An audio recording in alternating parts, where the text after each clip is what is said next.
Iya. Assalamualaikum warahmatullahi wabarakatuh. Selamat siang. Perkenalkan saya Krisman Heriamsal, mahasiswa hubungan internasional. Senang sekali saya bisa menjadi bagian dari dialog kebangsaan menyongsong Ramadan. Ternyata sospol lagi ini. Saya tadi sudah cancel yang sospol. maaf. Jadi yang sudah kadung ya udah terus. Ya. Silakan singkat aja nanti ya. Yang satu sebelah sini. Terus terang saya mahasiswa non muslim dan saya mendapat banyak sekali insight dari beberapa penafsiran dari ayat Al-Quran tadi. Salah satu fenomena yang kita hadapi saat ini sangat sulit untuk menghadirkan dialog-dialog yang menghadirkan orang-orang yang dari latar belakang agama yang berbeda. Dan seolah-olah hanya jika kita memiliki latar belakang keagamaan yang sama, baru kemudian kita bisa memiliki kesempatan untuk berdialog.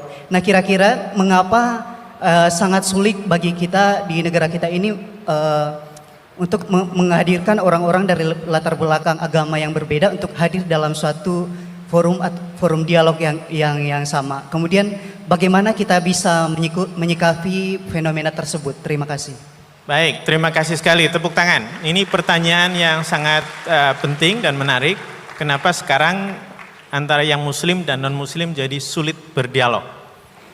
Terus saya mengapresiasi pertanyaan dari mahasiswa non muslim tadi. Sebetulnya ketika negara ini berdiri itu ya dialek semua antar umat beragama.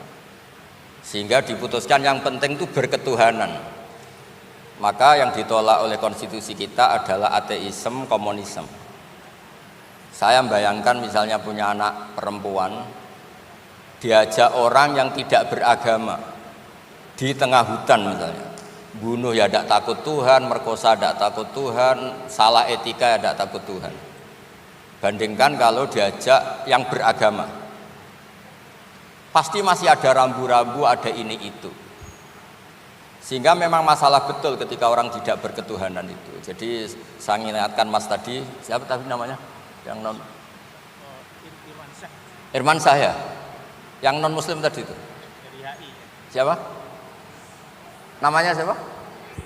Siapa? Kurang jelas. Siapa namanya? Krisman. Oke, namanya Krisman. Jadi Mas Krisman ya, kalau dibilang nggak pernah ada dialog dulu ketika negara ini berdiri, itu semua tokoh agama bersepakat. Termasuk saat itu ya ada Perindo, selain ada NU ada Perindo. Itu yang ditentang itu adalah ateisme. Karena kalau orang tidak bertuhan itu ngerinya itu ya tadi misalnya kita punya anak perempuan atau punya keluarga, diajak orang yang tidak beragama. Misalnya berzina ya tidak takut dosa, merkosa ya tidak takut, bunuh ya tidak takut karena nggak punya Tuhan. Mungkin takutnya sama polisi ya kalau ketahuan, kalau enggak. Tapi kalau orang bertuhan ini sistem kesalehannya, sistem kebaikannya ini berlipat-lipat. Takut hukuman Tuhan, takut sosial, takut ini itulah, sehingga kita bersepakat berketuhanan. Lalu kedua, ada beberapa kejadian nyata di beberapa negara yang fahamnya itu tidak bertuhan, itu bekas kondom atau bekas apa dipakai lagi, didaur ulang. Bahkan tinja yang bisa dikelola jadi bahan makanan. Kalau yang beragama tidak, termasuk mungkin di ilmu medis ini tidak wilayah saya tapi saya cerita, mungkin masalah-masalah kayak ya apa hal-hal yang menurut kita dilarang, menurut agama mereka enteng saja. Misalnya bikin cadangan-cadangan organ tubuh dan sebagainya. Kalau beragama itu masih enak, aturannya jelas. Kalau nggak beragama itu repot. Sehingga saya cerita sedikit lagi-lagi karena kadung dipuji ahli Quran Pak Kures sama saya. Saya cerita. Dulu ketika Rasulullah itu sugeng masih hidup, itu ada kekuatan politik. Satu Romawi bertuhan, yang satu Persia tidak bertuhan, tidak berkitab suci. Ketika Romawi kalah, itu Rasulullah itu susahnya bukan main, karena yang masih mentautkan diri dengan Tuhan kalah sama yang sudah tidak bertuhan. Dan ketika akhirnya Persia yang kalah, yang menang Romawi, Nabi itu ikut senang karena yang bertuhan mengalahkan yang tidak bertuhan. Kenapa penting bertuhan? Karena bertuhan itu setidaknya punya aturan. Melakukan ini dosa, melakukan ini dosa. Empati sama fakir miskin itu ibadah. Semua agama pasti sama di tema-tema seperti itu. Sehingga berketuhanan ini penting sekali, kata Pak Kures tadi, berketuhanan itu luar biasa. Terus kedua, Ini penting juga. Saya mohonnya. Saya pernah juga disowani beberapa tokoh dari Mabes Polri. Saya sering bilang, Indonesia, utamanya pejabatnya harus terima kasih sama seluruh rakyat Indonesia. Karena itu aset yang sebenarnya Indonesia ya seluruh rakyat Indonesia. Saya satu cerita ini hadis sahih di Bukhari, nggak bisa dipertentangkan. Ini hadis sahih di Bukhari di Muslim. Di antara yang diapresiasi Allah itu adalah potensi jahat kita tidak menjadi, tidak kita wujudkan. Kalau seluruh rakyat Indonesia, tidak usah seluruh, 1/4 kita ini maling semua.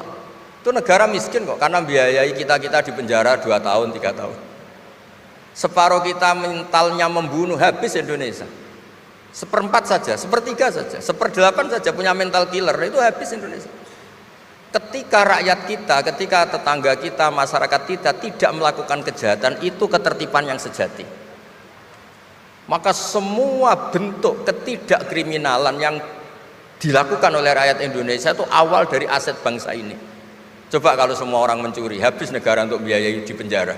Semua orang kriminal, berkahnya mereka tidak melakukan, Indonesia baik-baik saja. Sebab itu ketika ada sekian kebaikan, Nabi terakhir ngendikan apa? Takufu syarroka anin nas fa innaha shadaqatun minka ala nafsik. Potensi jahat kamu jangan kamu lakukan, itu sudah menolong peradaban. Para gadis tetap gadis karena nggak diperkosa. Orang yang punya kambing satu tetap punya kambing satu karena nggak dicuri. Orang yang berkarir tidak terhenti karena karakternya nggak dibunuh, tidak dihujat, tidak dihentikan, tidak disetop oleh cibiran, oleh bulian. Maka di antara 7 orang yang dilindungi Allah, fi dzillihi yauma la dzilla illa dzilluh, itu Nabi hanya cerita orang yang nggak jadi.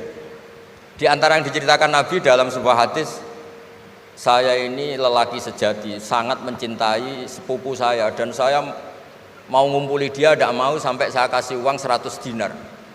Setelah saya kasih 100 dinar, saya ingin ngumpuli dia dengan cara salah tentu. Dia gak mau dan berpesan, la tafuddal khatam illa bihaqqi. Kamu jangan ngumpuli saya sebelum nikah. Singkat cerita, pemuda ini gak jadi melakukan hal yang nista, yang gak benar. Itu sama Allah dijadikan wali, berkahnya nggak jadi. Jadi kalau potensi kejahatan kita tidak menimpa orang lain itu sudah luar biasa. Jangan nunggu berjasa kita dapat penghargaan setelah kita jadi kiai besar, jadi dosen UGM, jadi ini itu. Semua masyarakat kita yang menahan potensi kejahatannya itu adalah aset sejati Indonesia.